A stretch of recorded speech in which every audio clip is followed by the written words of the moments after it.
Thank you. Good afternoon. In order to generate value today, in today's business world, we need less technique and more you.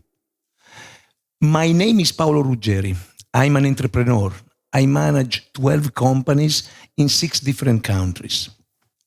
Sometimes in life, you get stuck and you don't know anymore what you have to do. For a professional or a business owner like me, this may mean that you feel you are running behind, you are losing ground. But this concept doesn't apply only in business. It also applies in personal life. Sometimes it is in personal life you don't know what to do. To explain my concept, I will start with a very simple example. I will take a waiter, a server, somebody who works in a restaurant, and this person would like to generate more value. And because she thinks that if she generates more value for a restaurant, she will make a little bit more of money. So how could she generate value? What could she do to generate more value for her company? See, somebody in the room may say that she could be super nice to customer, and that's the way to generate value. But let's, for example, assume that that night a very rude person came into the restaurant. A very negative customer. See, when you are telling me that she has to be nice in order to generate value, you are basically telling me that this server should be in front of the customer and the customer is very negative, and she should make a small emotional sacrifice. She would like to kill him. But, she makes a small emotional sacrifice and she says, okay, sir, I'm going to go again, check in the kitchen. Don't worry, we'll solve your issue. Somebody else may say that in order to generate value, she should attempt at selling something, maybe a bottle of wine. But again, let's assume that this person is a little bit shy. So again, what you are telling me is that, the customer is there, the clients are sitting at the table. So would you buy a bottle of wine? By making an emotional sacrifice, she generates more value for her company. Why this is important? Because it doesn't matter how you look at it. In order to generate value today, you have to make emotional sacrifices. Now, I warn you, on the next slide, there's going to be a picture of me. So really, it's true. So it's not because I'm arrogant, but it's something I do out of superstition. I show you, because it's an important slide. I'm this one, Okay, no, I'm kidding. Joking aside, this slide is very important. Why? Because it explains the process to generate or to bring about value. See, if I stay in my comfort zone, that is to say, I never do any emotional sacrifice. I never do something that challenges me on the side of emotion. I'm gonna consume the value I've built for myself in the past. When it is that I'm generating new value, when I do something that is uncomfortable, that requires that I do an emotional sacrifice, like when I do something out of courage, or when I go against my fears, or when I learn to do something new, like public speaking, for instance. You see, what is my comfort zone? My comfort zone is going to the office at 8 o'clock in the morning. Then I have a few meetings with my people. And then I answer some email. And then in the afternoon, I go to do a presentation I know verbatim. I've done it hundreds of times. If I stay in my comfort zone, if this this year I'm able to charge 2,500 euros for a consulting day, next year I will be able to charge only 2,300. I'm going to lose ground toward the market. Instead, one day, a few years ago, it happened to me that a friend of mine called me and said, "Hey, Paolo, we need you for a presentation. You have to come, please, please, please. You need to be a speaker." And I said, "What's the topics?" And he said to me, the topics is perspective and opportunities for companies selling wheat. The grain. No, not the weed. Weed is another thing. Wheat, grain. So I said, I know, it would have been much better if wheat. I would have gone immediately. But, it doesn't happen. It's still a young industry in the US. So, excuse for my accent. Anyway, sometimes people say, wow, when I tell this story, sometimes people tell me, wow, you really do an interesting career. I would like to, I know. It's okay. So we're talking about the grain, the things we used to do, bread and flour. So I said, look, sir, I know nothing about the marketing and sales of wheat. I know a lot about wheat, but wheat, no, nothing. So,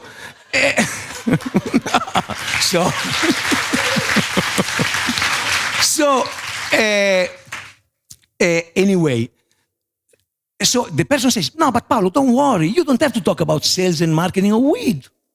You have to talk about, motivation and goals, the comfort zone, the areas where you are really strong. I need you to help me motivate these people. So I say, and then he tells me, somebody else from the Department of Agriculture will speak after you, and he will explain how to sell the grains, and the marketing. You need to do the first part. You need to motivate these guys. So I accept. I go to the presentation, and my speech, it's around 11 o'clock. But I get there earlier, to prepare everything. I get there at 8:30. And I start to prepare my PowerPoints, and to check out that everything is okay. And I start to see in the room that the average age of the people attending the presentation is 70. And they are all farmers. And they are dressed like farmers. So I started to feel a little bit uncomfortable. I took out my tie. And I'm there with PowerPoint. So I go to the organizer and I say, sir, let me understand something. Can I speak to the guy from the Department of Agriculture who will talk about marketing, coordinate the speeches? Because it would be really good if we... And he looks at me and he says, what do you mean? I say, no, I have to motivate them. Then after my speech, somebody else will explain how to sell the wheat, the grain. And he looks at me and says, I don't understand. After me, there is somebody else who will speak about the marketing and sales of this stuff. And he says, no, it's you. These people, they are in the worst recession since 20 years. And they've come here from all over the country to listen to solutions. They don't know what to do. See, immediately I was in the uncomfort zone. So in the next 2.5 hours, I went on the internet to try to understand how come the Canadian grains would cost more than the European grains. And why the drought in Australia would impact the price. And during the breaks, I would go to the guy and say, in order to sell wheat, and he told me, wheat or wheat? No. In order to sell wheat, I would do this and this and that. And the guy would tell me, wow, that's a good idea. Then I would keep it on the slide. Otherwise, I would erase it. So that's good. I was generating value because I was out of my comfort zone. Comes the presentation. Look, they beat the hell out of me. They started to tell me, no, you don't understand. You are completely incompetent. But you see, I tried to defend my thesis as much as I could. So at the end, it didn't go really well. But, at the end, I saved myself. I saved my skin. After the presentation, somebody comes to me and says, Mr. Ruggeri, you're good, man. I like your presentation. You know nothing, absolutely nothing about wheat. But I like your style. And you know what? I know a company that needs your services. And he introduced me to an Israeli company that over the next 2 years bought 200,000 euros worth of training from me. By going out of my comfort zone, I had generated value. Now, look, thank you, but it's not me. We have to talk about you.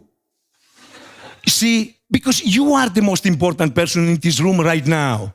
It's not me. So, see, now, two are the feelings that tell you that you are out of your comfort zone.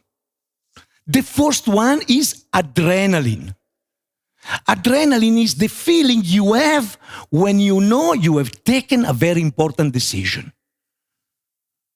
I'm going to terminate this guy. That's it. I'm going to talk to him. Now it's over. It's adrenaline is the feeling I had when I decided to bring my company to the United States. And I said, man, why did we do this? It's crazy. We may go bankrupt. We need to be on the ball. The feeling you have after you have taken a very important decision. Adrenaline or enthusiasm. You cannot sleep at night because the next day you have a fantastic, great things coming and you cannot sleep. Adrenaline, enthusiasm, or you're going to be worthless in the future. That's the bottom line. Now, this doesn't apply to you. In other rooms, when I do other speeches to other people, when people don't feel adrenaline or enthusiasm in that moment, it doesn't apply to you.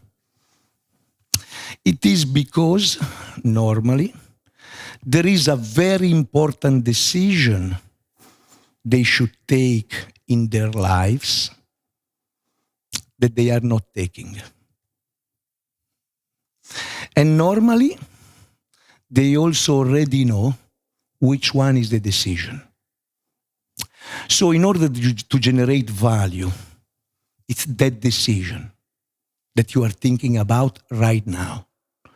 In order to generate value, you don't need to pay 300 euros per hour to a consultant like me. You don't need new information. But what you need is the courage to act on what you already know. To go speak to that person, to take up that new activity in the company, to learn to do marketing, to jump into the new challenge. And let me talk for a moment about fear. Because you see, we all have fear. I manage 12 companies and I have big fears. And we tend to escape fear. And it's natural. But you see, what is fear?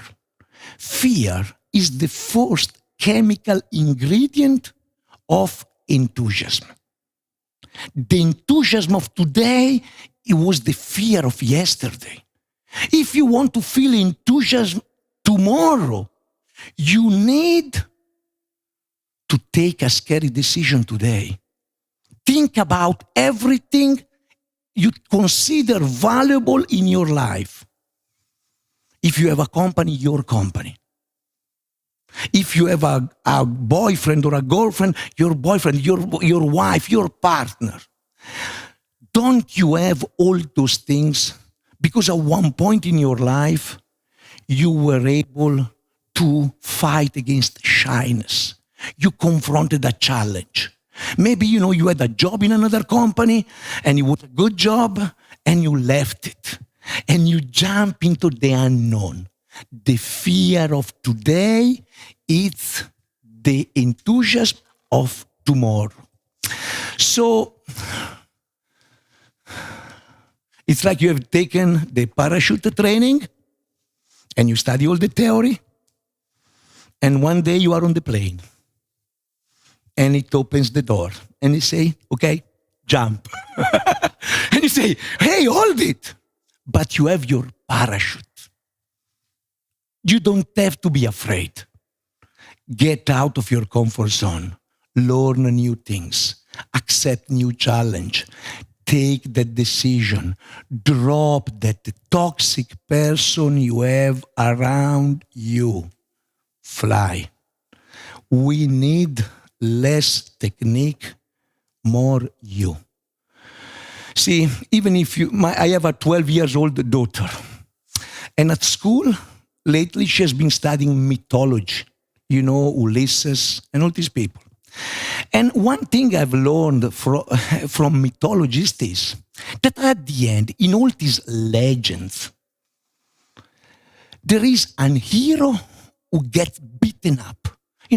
They rape his wife and they steal his children and they kill his friends until he says, that's it. And he accepts a challenge. He makes an emotional sacrifice. And the moment he makes the emotional sacrifice, everything turns around. Maybe also mythology is helping us understand what we should be doing today. See, there have been economic ages. And in every economic age, there has been an activity that would help you generate value. A type of activity that could be considered hard work. At the time of our grandfathers, it was the age of the body. So the hard work that would make you progress in life would be physical effort, toiling. The more physical effort you would do, the better off you would be financially. Then came the industrial age. And the people who would use physical effort as their hard work were left behind. They worked more to make less. Because the age of the mind had come. In the age of the mind, the hard work was being good at organizing, being good with numbers. Now, the people who are good with numbers and are good with organizing in Western Europe, in Eastern Europe, are going behind. They protest. They are not able to keep anymore their standard of living. Why? Because it has come the age of the heart. In the age of the heart is the courage that makes you progress. Think about everything that is considered valuable today by customers. Experiences, emotions, caring, interest. We are in the age of the heart. And in order to progress, you have to display some heart, some courage. So take that decision. It's a little bit like they did the organizers of TED Star at Zagora. Yes, they accepted a challenge. They took a decision. And look, they generated value and they will be rewarded for it. Maybe not financially immediately, but they will be rewarded. And like you could do if you take that decision. If you do an emotional sacrifice, if you get out of your comfort zone, in the business world, we don't need more technique. We need more you. We are waiting for you. Thank you very much.